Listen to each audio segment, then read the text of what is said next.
ബ്രേക്ക്ഫാസ്റ്റിന് പൂരിയും മുട്ടയും ഉരുളക്കിഴങ്ങൊക്കെ കൂട്ടി വെച്ച കറിയായിരുന്നു കേട്ടോ ഉണ്ടായിരുന്നേ. ചപ്പാത്തി ഉണ്ടാക്കാനായിരുന്നു ഇന്ന് പ്ലാന്. ഞാനപ്പോൾ പറയായിരുന്നു പൂരി കഴിച്ചിട്ട് കുറേ ആയില്ലേ ഒരു ദിവസം ഉണ്ടാക്കാമെന്ന്. പല്ല് തേച്ച് വന്നപ്പോഴേക്കും പൂരി സെറ്റ്, അതങ്ങ് ആസ്വദിച്ച് കഴിച്ച്. 10 മണിയായപ്പോൾ ആപ്പിളാട്ടോ കഴിച്ചേ. നേരത്തെ എൻ്റെ ശത്രുവായിരുന്നേലും ഇപ്പോൾ ഇഷ്ടം കൂടുതലുള്ള ഫ്രൂട്ടായിട്ട് മാറിയിട്ടോ. എന്താ മാറ്റം അല്ലേ.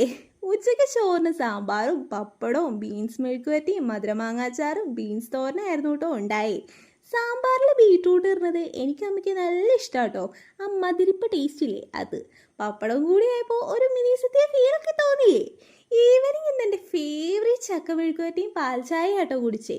കട്ടൻ ചായയാണ് എനിക്ക് കൂടുതൽ ഇഷ്ടമെങ്കിലും ഇന്നത്തെ മൂഡ് പാൽ ചായ കുടിക്കാനായിരുന്നു, അതുകൊണ്ട് അങ്ങനെ എടുത്തേ.